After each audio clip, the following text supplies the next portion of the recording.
I want to introduce Lisa S. Jones, who is the Chief iMail Officer and founder of iMail Inc. iMail is a marketing communications technology that brings email to life by embedding videos into the email mobile experience to foster engagement and increase click-through rates over 60%. Lisa has been recognized as Catalyst of the Year, Delta Airlines Stevie Innovator of the Year Award, served on Microsoft's Preferred Supplier Board, member of the Coca-Cola Mentor Protege Program, and currently is enrolled at Harvard University for Marketing Management. Prior to Lisa becoming an entrepreneur and trailblazer for innovation, she had a career at NASA and served as a corporate executive in the telecommunications sector. So needless to say, she's incredible. Oh, And I'm Nicole Felter. I'm the Associate Marketing Manager at PowerToFly. I run our Chat and Learn program, and I am so excited to be here and lead this conversation. And so, Lisa, I just wanted to see if you wanted to add anything else in before we get kicked off here. I just want to say that I am so excited to be with you all and to have this conversation and to have Nicole moderating. We're just excited for the entire time that we're going to spend together, learn together, and grow together. Totally. Mhm. So, Lisa, I know about your background, but I'm not sure everyone on the line does. So, I would really love for you to dive into your background and then tell us, how you ended up creating iMail. Sure. So my background, I'm originally from Alabama, Montgomery, Alabama. And I've always had a fascination with asking questions, the why questions, like why does this happen? When this happens, why does this next thing happen? I've always been fascinated by processes. So my college degree was in logistics and procurement, focused on planning. And so I ended up going to work as my first career at NASA as a logistics specialist. Again, focusing on the why. How does this connect to the next step in the process, in the supply chain? And I noticed that while I had a great career at NASA, I still was missing something fundamental in my spirit where I felt that there was so much more in the world for me to gain and to grow and to learn. So, what did I do? I moved to Atlanta, Georgia, and started a career in the telecommunications industry as an executive in several sectors. Again, I was still searching for something that was missing. My greatest fear, by the way, you all, is that I will never reach my full potential. So I'm always trying to figure out what is it that's going to make Lisa happy. Whatever happy is different to all of us. Wouldn't you agree, Nicole? Right. So it's thinking through, what's your happy and how many different ways are you going to achieve it, both personally, professionally, emotionally? We can keep going on with the LYs, but it's so many different ways. So from the business perspective, I always had an entrepreneurial spirit as well. But I was comfortable in my corporate position, and so I got a phone call one day that from my sister who lives in Alabama. It was like 8:24 in the morning, and she had advised me that my mother had passed away all of a sudden at home alone at the age of 61. So, in that one moment of time, I thought about that communication and the impact that that one communication had on me. And the way that I started iMail, it was not that I at the moment was trying to create something totally inspiring. I was looking for a way to cope um, and to create a legacy for my mother. And I don't know if you want me to go into that story, Nicole, of how I came up with that. Would you like that to hear that too? I surely would. Yes. Because you know why I agree with you, because it's good to know that you can have one thing to happen differently in your life on any given day, and it will affect your entire path of where you go forward. So in creating iMail, the way that I did that is when I went to my mother's services in Alabama. It was a graveside funeral, and in my mind I was going to get up and speak that day, but I wasn't on the program. But when the time came for me in my mind to step up, I was not able to do it because I was grieving so much at that time. And so the funeral to me lasted 7 minutes. And as people were going back to their cars, I remember thinking to myself, you know, is this what life boils down to? 7 minutes. Wow. My mother gave her whole life. She raised three daughters, term successful. And now it's 7 minutes. So my last prayer to my mother was that when I go back to Atlanta, I want to start a company. And I want that company to be inspiring. I want it to be global. I wanted to be representing international. And it was to create a legacy for her, but primarily my driver was to make up for those 7 minutes that I felt that she deserved. So when I came back to Atlanta, I started thinking about, well, in the midst of corporate America, still working, thinking about how can I make my contribution to the world? What's important? What can I do? And I started thinking about, well, communications, because communications affects everything. And I thought about we communicate verbally, non-verbally, and writing. But I also thought about email. And I said, well, who do we email? We email our employees, our family, our friends, our customers. But when I did the research, Nicole, and I looked at all of the various emails that are out there on an enterprise level, anything you can imagine, I signed up for 150 email list. All of them looked the same. All of them were a static image, not inspiring. It did not make me feel special. It did not make me want to take a call to action.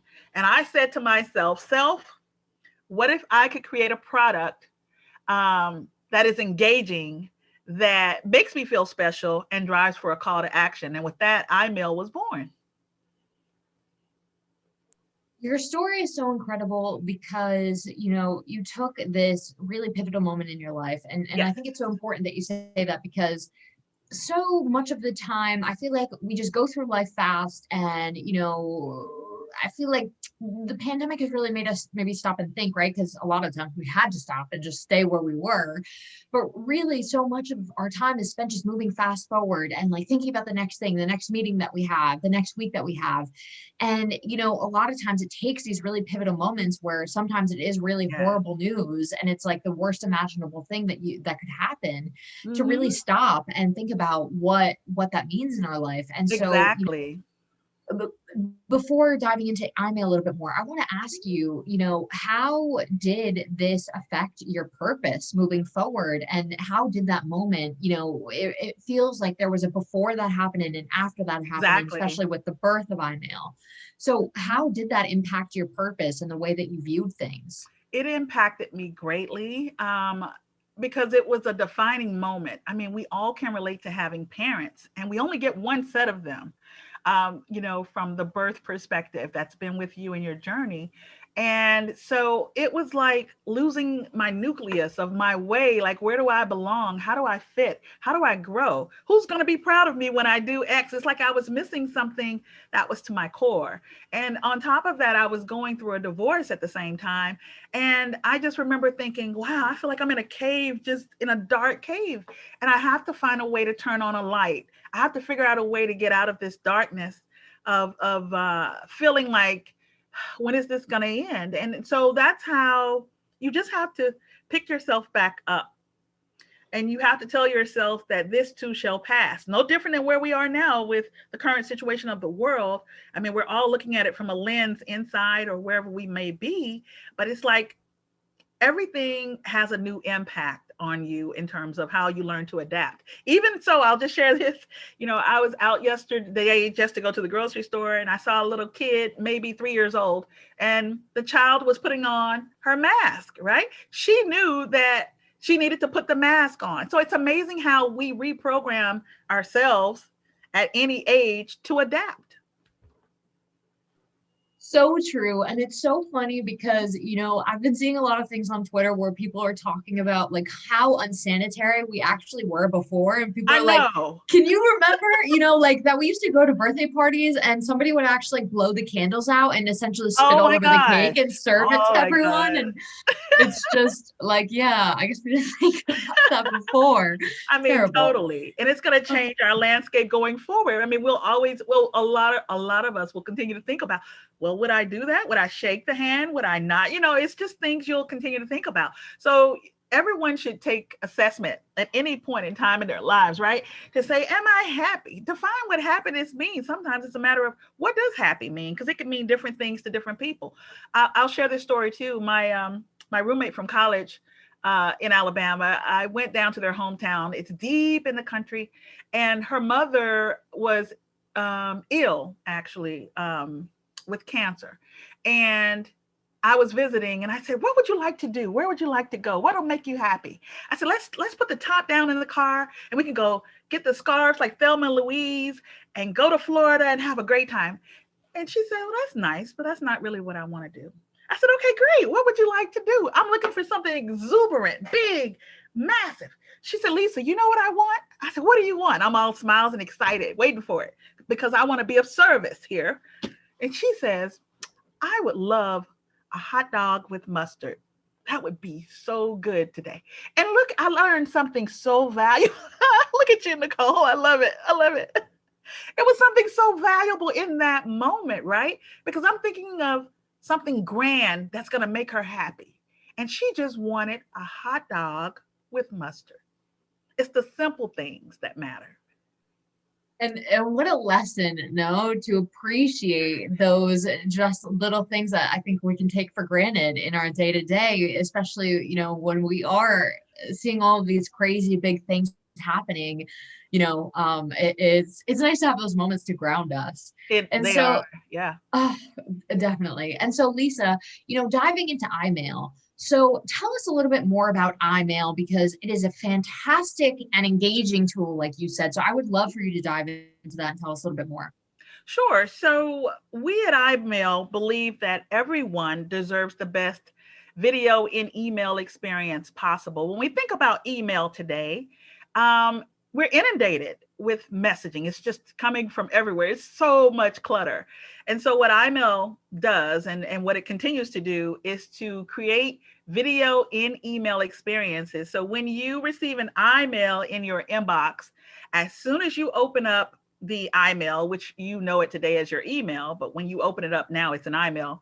The video will start to play immediately.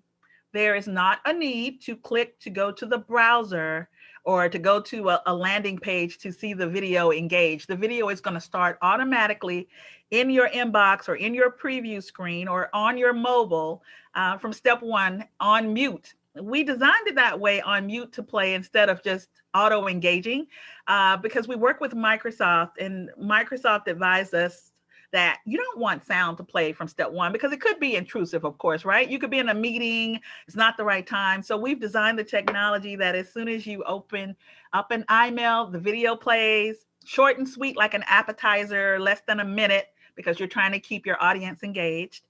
And then you click for the sound. And you could do that for any industry. It's not limited to any particular industry. We all send out emails. So if it's for, let's say, employee engagement, if you're communicating with your team or there's training or executive messaging, you can send it out. We work with Delta Airlines as well as Porsche North America, Major League Baseball, and some other enterprise brands. But we also work with nonprofits and emerging businesses as well. So it's for any organization that's looking to send out a key message where you want people to pay attention for awareness or to drive them for a call to action. Without ratting them out that they're not actually paying attention in a meeting, right? With the mute on. Because I love that function because is that like the worst thing that could ever happen to you? Like you're I in know. class or somewhere and all of a sudden the music All pops of a up. sudden, exactly. Like you're test driving for a car, but you were in your corporate meeting somewhere, and next thing you know, you hear the engine revving. Right? You wouldn't want that. I love that. So Lisa, Yeah. we got a question in the chat from Kim Gresham who asked, as you started to create iMail, Mhm. when did you feel that you should pursue it full time and leave your corporate job? Mhm. That's a wonderful question. What was her name? Was it Kim? So deciding when to leave, I debated that question for years, actually. So I worked from, let's say, corporate from 9 a.m. until 6 p.m., would come home every single day, and then work till 3 a.m. and repeat that cycle for years. When I say years, like 5 years at a time. And I knew that I needed to have the right amount of financial backing because iMail is bootstrapped and was bootstrapped at the time as well. So I knew that I needed to get my ducks in a row, as they say, and save the money and the funding. Because when you think it's going to take you maybe 3 months to get your business up and going, it may take you double, triple, or quadruple that time to do that. So I wanted to be prepared for that leap. In doing that. And what else was I going to say about that, Nicole? Because it's so critical in the journey to be prepared, mentally prepared as well. Thinking about how are you going to set up, how are you going to grow a team to help you in that product. I recommend where it's possible up front, before you leave that corporate job, set up as much as possible, have a mentor or two. Like right now in my journey, I probably have 15 mentors. This is true. But when I started, it was just myself, and it was very lonely because I could only communicate with myself and my thoughts. And so when people were saying, well, Lisa, you have a great corporate job. I mean, come on. Why would you want to start your own brand from scratch? And I said, because that's what makes me happy. That's what I want to do. That's my legacy that I choose to want to honor. And I do believe that people deserve more out of email. Like, I love email because it's here to stay. But I'm talking about when you need something to send out as a marketing communication or something important and you want people to pay attention, I think it should be special. And so that was the premise of me deciding. And so at some point, I just had to decide it's time to take the leap. And the way I made that decision was making sure that I had financial backing in my account, making sure that by the time I left corporate America, I had already started conversations with some major brands to introduce iMail. And then finding a mentor who I could talk out the thought process, like a life coach, even, or it could be a best friend, depending on where you are in life, someone who's going to keep you grounded. But one thing I will say, do not talk to people who are negative about what you're seeking to accomplish here, because negativity will take you in the wrong direction. And we're all about going forward and flying. Isn't that right, Nicole? Oh, yeah, you got that right. We cannot pay attention to the naysayers because there's always going to be naysayers everywhere you go. And you have to definitely lean on that network that supports you, that sees your vision, maybe not the whole thing, right? But like at least supports where you're going. And exactly. So that leads to another, great question. How did you deal with unsupportive family members, or how did you handle those conversations when people didn't believe in you? So, with family members, that can be really great to have support in your family because they believe in your dream. Now, that's a two-sided coin because sometimes you may have family members that could be your immediate family or it could be your distant family, but they don't see your vision. Everybody was not meant to see your vision, even if it's just you seeing the vision. So don't worry about what not a single other person sees, because it's all about you and your journey forward. So even in my situation with my growth of iMail, when I first started iMail, my family said, Lisa, you have this great job. You're in the skybox. You're in magazines. I mean, you got it made here. Why are you leaving?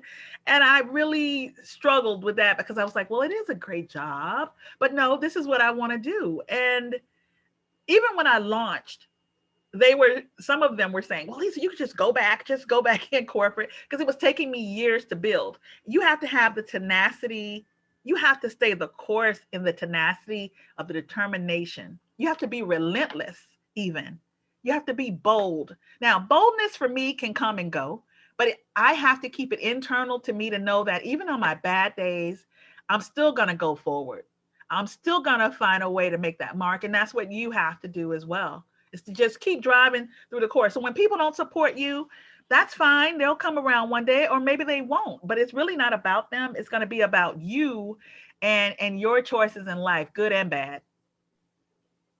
Totally. And we got a question actually on the PowerToFly page, and somebody said that as an email designer, you really changed the game for emails. Oh. And so it's always nice to hear that kind of stuff, right? It's always nice to hear that kind of stuff, because that's the goal, is to bring email to life. So the idea that somebody wrote that is greatly appreciated.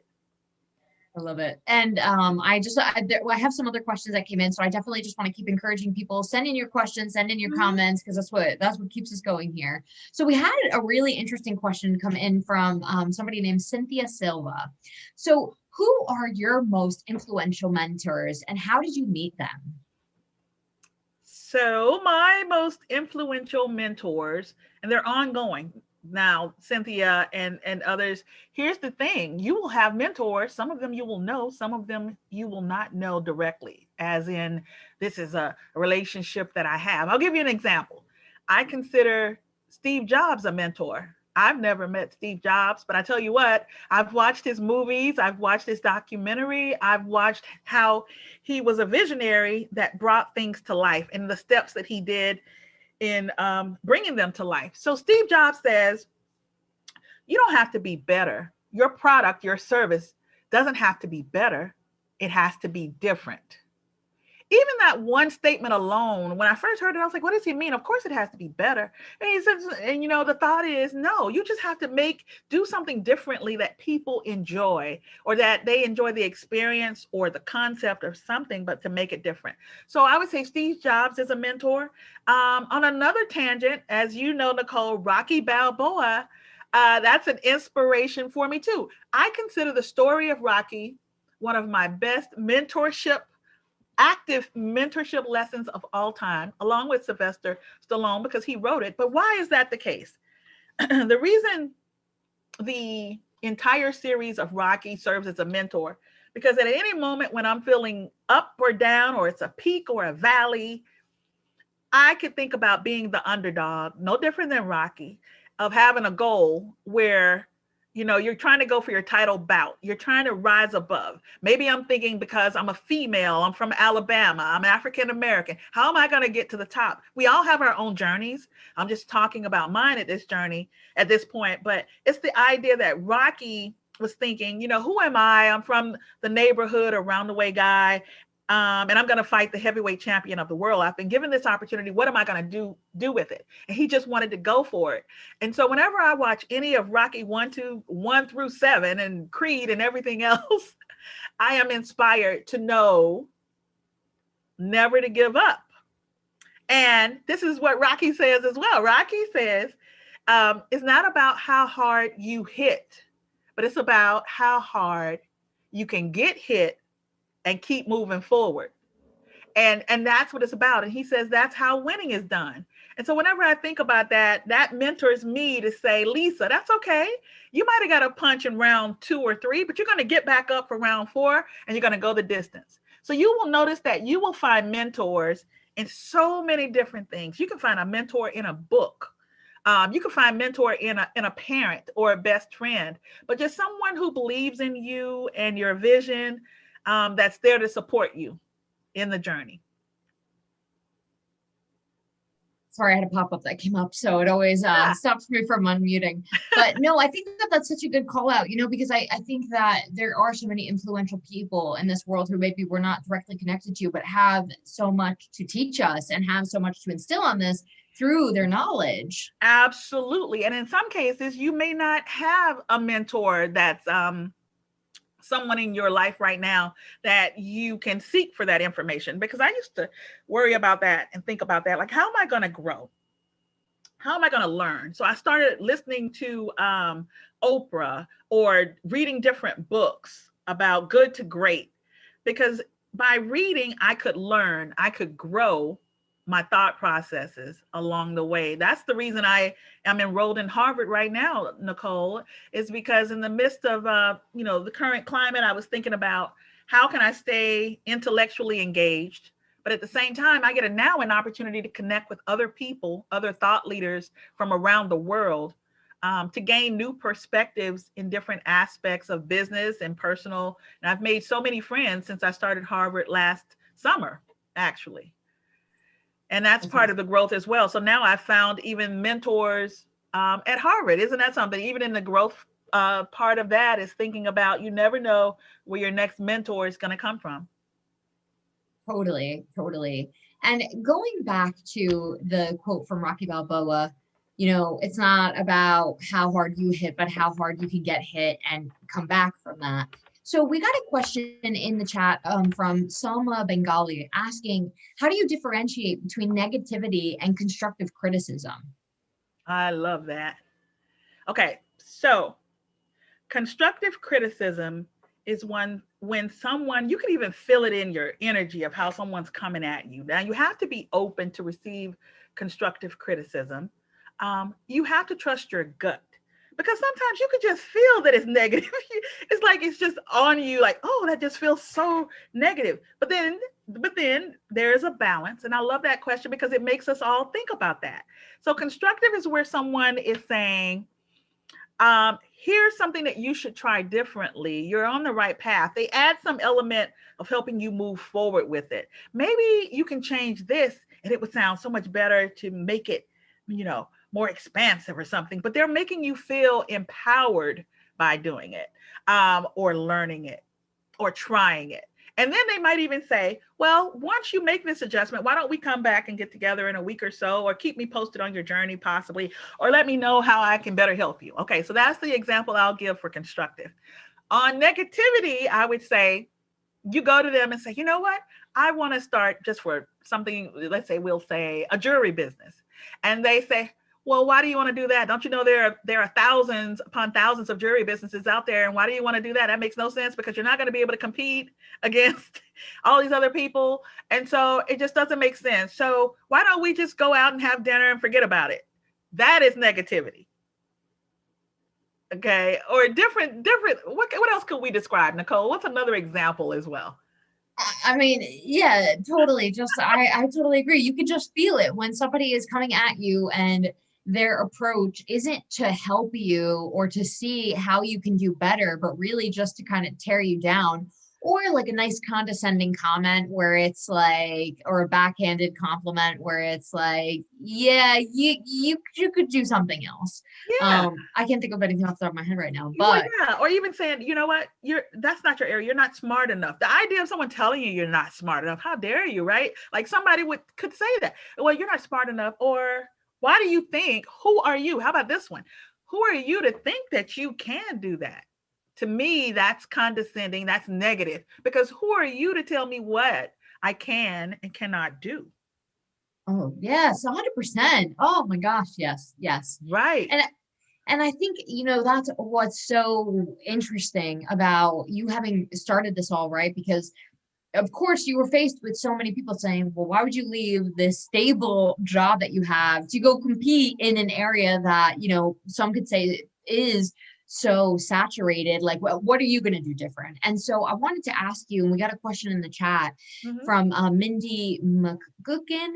How do you have the self-discipline and accountability when you did everything on your own from the start? It goes back to that commitment of why you start your journey, of why you're out there trying to make a difference. What is the goal? What is the end result? In my case, in my story, it started with those 7 minutes. So I made a promise. So it's in my DNA that I have to see it through, because I made a promise. And I would be honest with you all, if that scenario probably wouldn't have happened to me with my mom passing and going through a divorce and that whole 7 minute scenario, I can't say that I would have stayed the course. I don't know, because that was part of my story. And every time I would feel like I wasn't winning, like I can't do it, I would always think about that commitment that I'm going to see it through. And I'm not going to worry about if someone is saying, well, Lisa, you can't find the development company. So what are you going to do now? I'm going to go find somebody else. Well, what are you going to do when they don't work out? I'm going to go find somebody else. So I went through 8 iterations of development companies, both domestically and internationally, before I found the right company, right development shop to come on board iMail. And so you just have to just stay the course no matter what. You just have to keep going. And, so looking at this and having gone through these different trials and tribulations that building each, your own business, your own empire, all of that presents, how did you best start networking in these areas to kind of grow a support network and people that you could lean on to ask questions regarding different aspects of the business? Absolutely. I think one of the most untapped resources is LinkedIn, from the standpoint of building your business as well, learning about other people and their interests. It's so important to talk less and listen more. But in order to do that, you have to have access to meet new people. Now, before the pandemic, of course, people could go out to networking events that are in your industry of interest, and you could go network with other people. What I used to do before the pandemic, I used to look for a target audience of who I wanted to meet. Maybe it was a chief marketing officer of a major corporation because I'm in marketing. So I would go to these events. I know that maybe they are a board member of the Boys and Girls Club of America or whatever it might be. So I'm going to go to that event to learn more about what interests them. And I might even look up and meet a person um, in that scenario from the Boys and Girls Club at that event. And so it's about being creative in your networking and post pandemic as well. Like even now, I'll get invited to webinars on different things, and you'll be amazed at how many different people from around the world are on Zooms and webinars learning different aspects. I was on one webinar and there was someone from Tokyo that is in digital marketing, and she and I were in the chat. That's why it's good to have chat, because you can communicate with other people too. And she mentioned she was in Tokyo and she's in digital. We start talking, and next thing I know, she said, Lisa, I would love to set up an interview with you. I had never met her before in my life. And then 4 months ago, we had the interview. And so now the iMail brand is in Tokyo. And so it's leveraging as many opportunities as we all have to grow. Looking at our friends' networks as well. Some of us have friends that have access, some do not, but we can't let that stop us. So it's always doing the research online or hiring someone to do the research. I mean, there are resources like Fiverr and other, you could hire people to do your research for a nominal fee, and then you'll have your key targets so that you can find a way to connect and to network with them. But I will also say this, Nicole, it's very, very important. No matter which way you try to connect with people, you have to be your authentic self. And I'm hoping that your authentic self is a very happy, pleasant person, because when you exude positivity, it migrates naturally back to you, you know? Yes, 1,000 times yes. You know, I couldn't agree with you more. Even though I have not been feeling, the most positive recently, as I think going into this new year, it felt like a continuation of last year, which kind of just makes you, not feel so happy. But definitely, I am such a big believer in like putting those things out into the universe, speaking those things into existence. And I couldn't agree with you more. And so, Yes. Lisa, I really love your tenacity. And I love that you bring that up about, researching who you want to meet, how you want to meet them, and understanding, how you can make those connections. And I wanted to also bring up the topic of imposter syndrome, right? Because we're getting some questions on the chat about fighting the inner critic. Somebody is saying that they have a lot of anxiety and they feel really insecure. And so, how do you become more secure with yourself, and how do you fight that when you're dealing with it? I have suffered with imposter. I didn't even know what the term imposter syndrome was until last year, to be honest. I was like, what was that? Someone said, I would say something like, well, I don't know. Can I do this or not? Like in my mind, I might be thinking it or sharing it briefly. And they said, Lisa, that's imposter syndrome. And I went and Googled it. And then I went on YouTube and I started watching all of these videos. And it's that negative chatter in our heads that's kind of quiet, or it could be loud, but it makes you second guess yourself to say, huh, can I do it? Can I not? In your own mind. Now, if somebody else tells you you can't do it, and you'd be like, no, yes, I will. But in your own, in your own quietness, what are you listening to on your own channel in your head? And so the way that I've combated it, that I've learned to combat it, these are techniques I've read online. I've learned to meditate, to try to remove the clutter, because we have all these thoughts in our head. So I will write them down. I'll even write down the negative thoughts. I'll write down the negative thoughts as well. I will quiet my mind. I will even light a candle sometimes, and I'll try to just meditate on visualizing all of the great things that are coming after, once I'm on this journey of doing these wonderful things. Even in this interview today, I was so excited to be able to talk to Nicole and this whole audience here. I was like, I'm so excited. So all I could visualize was, wow, I'm going to hear such great questions. It's going to be such great interaction. I had already visualized the outcome, which is happening now. I mean, we're having a ball, right? I'm so enjoying this with you all. And thank you so much for that. So it's about just taking that time to find positiveness in your day, to be full of gratitude, to say, I've been put on this earth for a reason.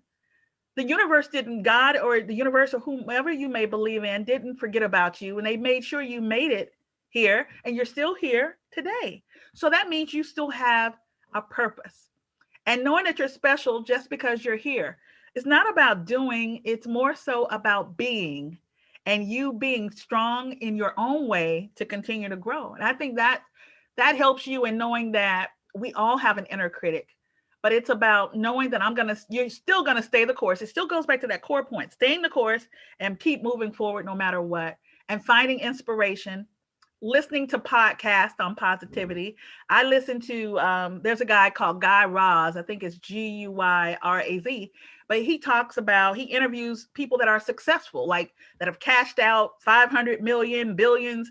And not all of them started with a silver spoon in their mouth with money, because then you might say, well, it's easy for them to do, of course, because they have money. But what about when people bootstrap and have no money and they make it to millionaires and billionaires? How do they do that? So staying inspired and just knowing that you are enough no matter what.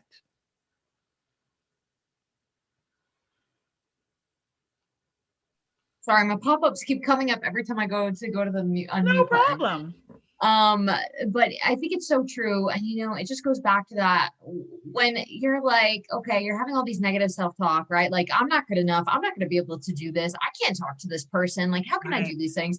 And you're like, would you ever say that to any of your friends? Would you say that to somebody else? And you're like, No, no. And just as you no, said, if somebody said that to you, you'd be like, I can totally do that. And it's like we do get so into our heads. And we you do. know, I think that's what's so beautiful about this kind of, great space of these podcasts that's kind of come out. It's like you really have the ability to listen to so many of these stories where you see people overcoming adversity, right? And even listen to your own story, Lisa, how Mm-hmm. you have overcome a lot of these adversities and really been able to be positive moving forward. And Absolutely.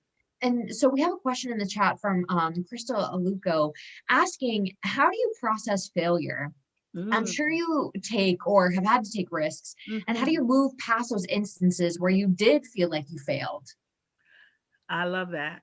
The way to embrace failure, and some people believe in, which I do like it, you fail forward. You want to get the failures out the way as soon as possible so that you can get all the no's out the way so you can get to the yeses, or fail forward faster, meaning you keep trying different solutions. So, for example, I'll give this with iMail, trying to get the technology to work in different platforms. If you're on Internet Explorer versus Chrome or Mozilla, whatever you're on. And so it wouldn't work initially, right? And they were like, well, Lisa, we can't get it to work. We can't get it to work. Okay, well, let's try something else. Some people would want to try, some people would not. But it was about keep trying that next component and keep going forward with it. But go back to your core question, because it was something else I was going to say with that, and I want to make sure I answer it because that was a wonderful question. Ask me the question again, Nicole.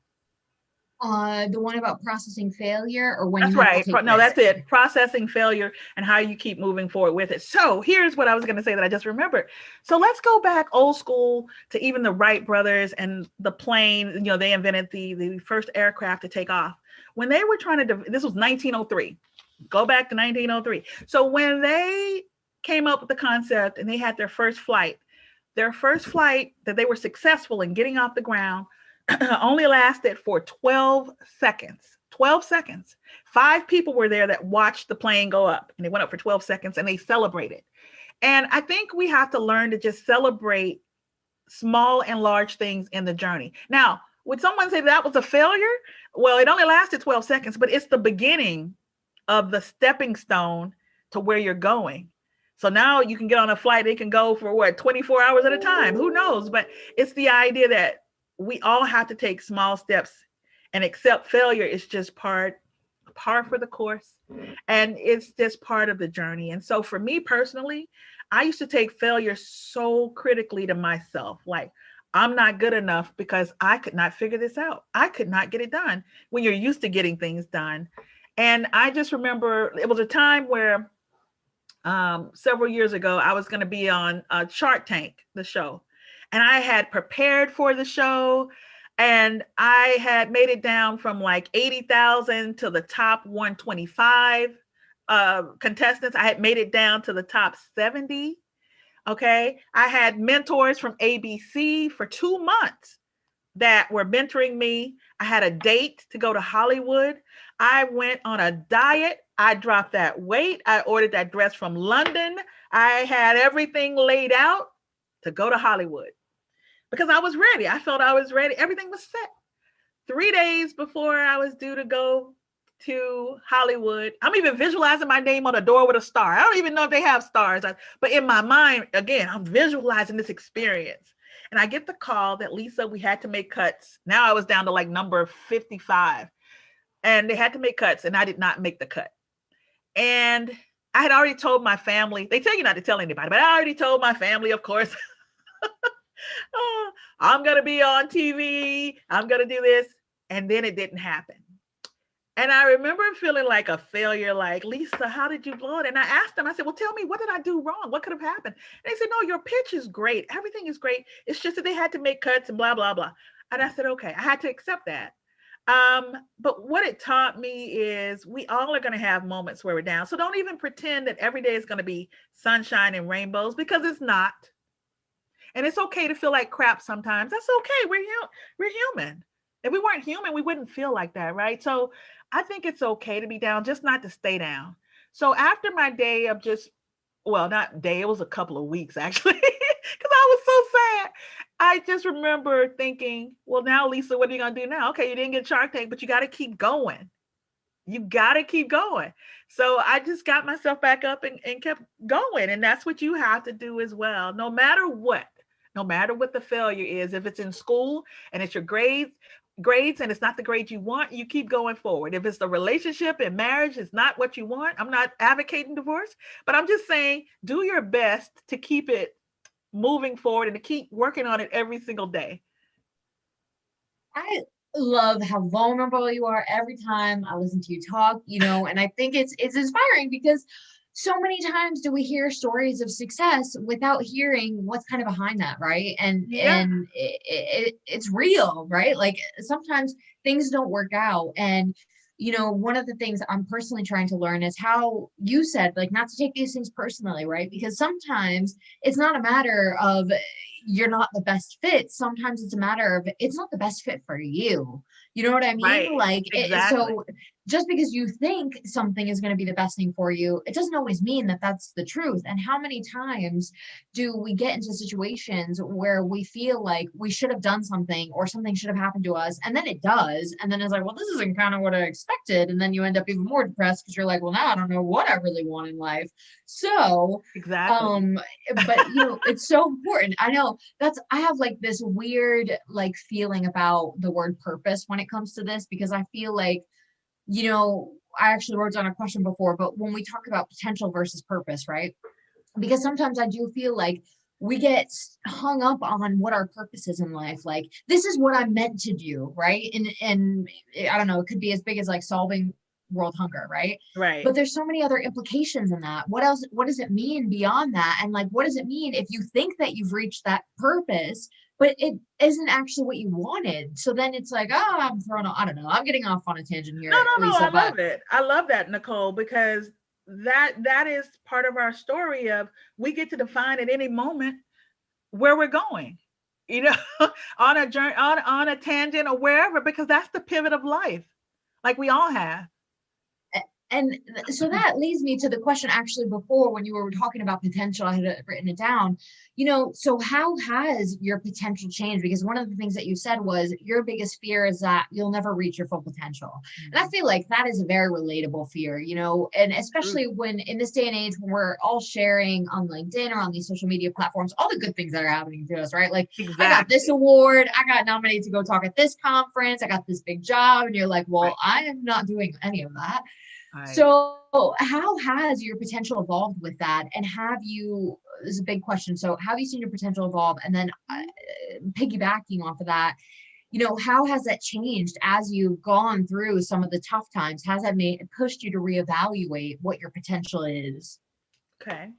So let's see, let's define potential. Potential is your ability to achieve something of a goal or something, right? That's potential.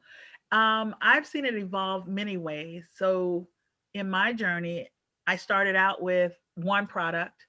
where I received this opposition of people saying, you know, it's not going to work, or why do we need a video and email? Who's going to buy that? Why does it matter? Things of that magnitude. So I had to think about, well, what's the potential of this product? What else could iMail be? And because I'm one of these people that I don't like chatter of negativity, I will find ways to try to create a whole new experience around that. So what did I do? I looked for other solutions as well to reach the potential. I created other divisions of iMail that now have an animated email signature or video in text messaging, so that now the potential is continuing to grow into other platforms. You have to continually evolve your thought process. That's why I say it's important to be around other thought leaders that inspire you, different scenarios as well.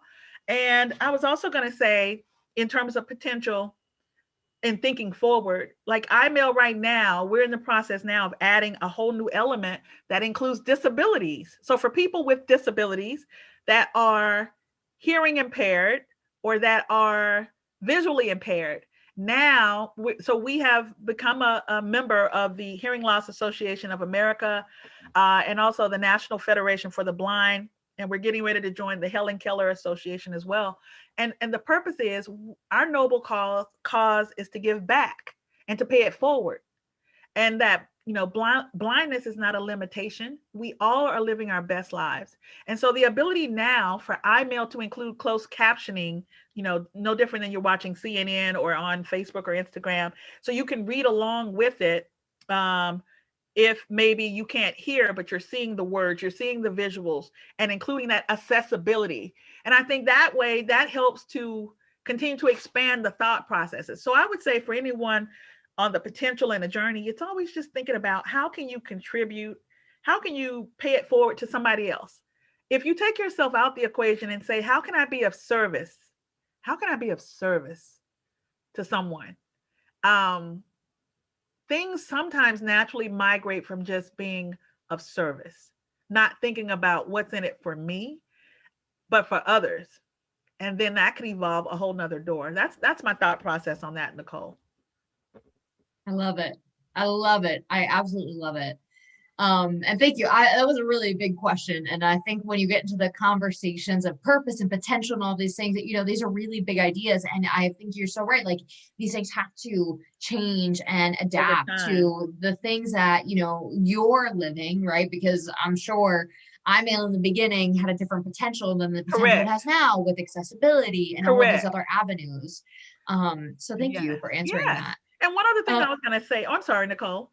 No, go right ahead, Lisa. Just one other thing I was going to say, going back to the fear of not knowing what someone else is thinking or what you're going to do, and how do you overcome fear of your process as well. I wanted to share just a recent scenario where I was reaching out to a major enterprise brand, and I was thinking they're not going to respond back. But why did I say that? That was the first thought in my head. I was like, I was typing a message just initially, and I was like, well, no, she's big. And I'll share this because I think this is important for the audience to hear.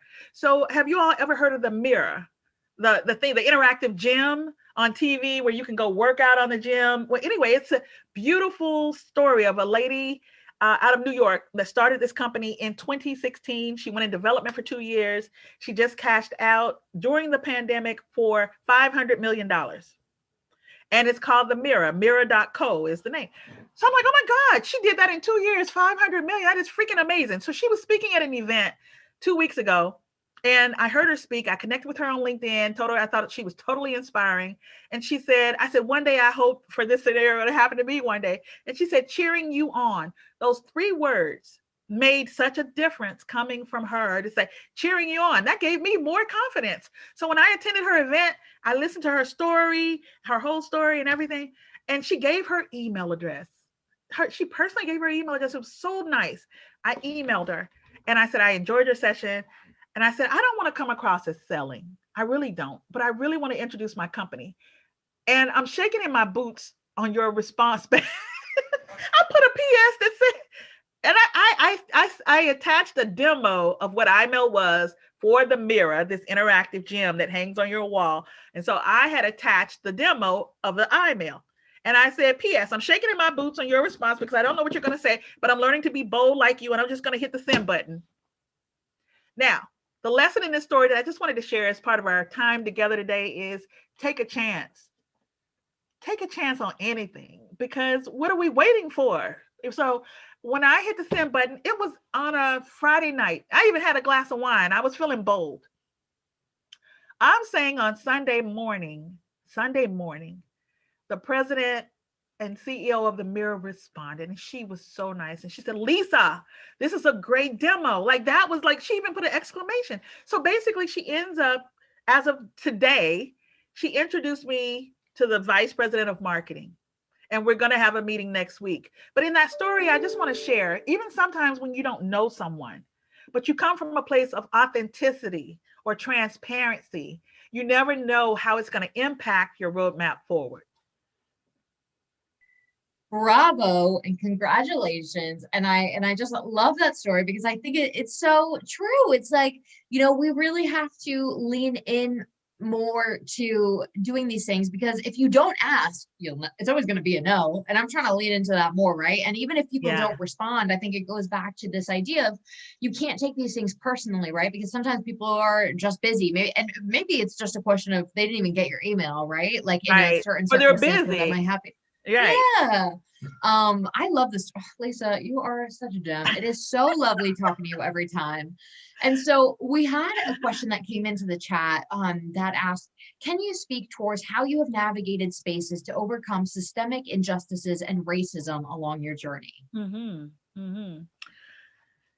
Let's see. For that particular question, the way that I've overcome it is to always operate in knowing my journey. When I say journey, I use that a lot only because it is a journey that we're all are on. I have to know that I'm great no matter what, that I will succeed no matter what. And when injustices come my way, someone cannot intimidate you without your consent. That's one thing too. I learned that young as well. When people say, well, I was intimidated by someone can only intimidate you when you consent to that intimidation. You have to, now with systemic racism, the way that you work on it, I mean, that's an ever going problem that we have. And the best way that you work on it is to deliver your best self every day, to try not to engage around it where possible. But let's say you're forced with it. Okay, that's easy to say and just don't engage with it. But let's say you're forced with it. What can you do? I think that you have to maintain positivity no matter what, and realize that it's their problem and it won't limit you. You're going to have some hurdles that you're going to have to cross, but you keep going forward. If I would have said, well, I'm from Alabama, and specifically Montgomery, Alabama, where all of this racial injustice was a long time ago, and it still exists today to some degrees, as with the other parts of the world. And okay, I'm from Alabama, I'm Black female, I'm in technology, this is just never going to work. It's just not going to work. Then I wouldn't have been able to continue to move forward. And I think that for all of us, it's a self-reflection in the mirror of who we are as a people, as a community globally, accepting that, but also be willing to change, to be willing to be agile and adapt. And I think we can only be responsible for ourselves and what we bring forth in the world, and to just radiate that positive energy to hope that it affects somebody else that may not feel the same. And so I want to be able to answer that more in depthly, but that's the way I feel about it. I mean, that's an interesting topic because there are so many nuances to it. But my advice would be, it's our job as individuals and as a community to stay focused on what we can do as our best to move forward in it. Thank you so much for answering that, Lisa, and taking that question on.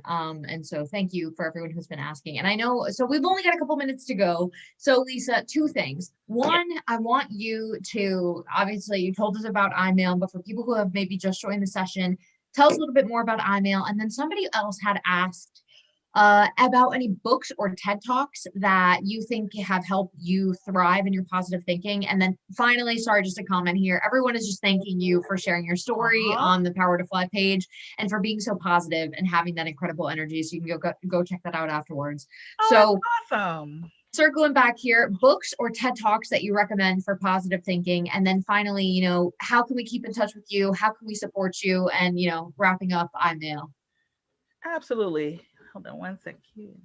So in terms of email, I would love for you to reach out to me. I love connecting. I love people. I love them. I love it from all over the world because it's so much we can learn from each other together.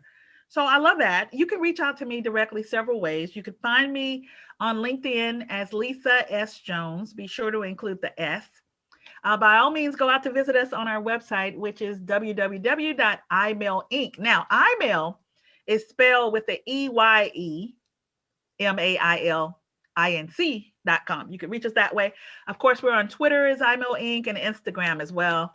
Or you can connect with me on Instagram at iMail_CEO if you would like to connect with me personally. Also, I would also love to give my email address. Feel free to ask me any questions in your roadmap of where you're going. I would love to stay connected and hear how it's all mapping out for you for this year and beyond. My email address is Lisa Jones, one word, Lisa Jones at imailinc.com. Again, that's EYEMAILINC.com. So in terms of books, well, I'm reading different books now because in class, I'm in a professional selling class. And so we had to purchase 8 books for one class for a whole semester. I'm like, oh my God. So right now I'm reading Zig Ziglar Selling 101. But for my personal wherewithal, I listen to podcasts mostly. So I would recommend going to find a podcast that has something about motivation, depending on what your interests are there. And I would say in terms of TED Talks, let me think, who did I hear that I just heard? I listen to TED Talks on imposter syndrome to stay current. Also, there's a name, Simon Sinek, and I'll put it in the chat. Simon Sinek says, focus on your why. Why do you do what you do? If you have a business or want to start it, why do you want to start it? Don't start with the what it is. Start with the why. Like with my why, we believe that people deserve the best email experience possible. We believe that. So it's starting with your reason for starting it versus the what. So Simon Sinek is really good for motivation. He's well known, and he has a TED Talk as well. And I would just love for you all to stay in contact. I can't wait to see who connects with me on LinkedIn because I want to hear about your journey, and I want to attend your session when you have a session with Nicole and all of the things that you all are doing, so I can be supportive of everything that you have going on as well. Well, thank you so much, Lisa. It was so lovely to have you here. And I am just so excited that you could be here with us today. And so with that, I am just going to send you off and thank you so much for your incredible energy.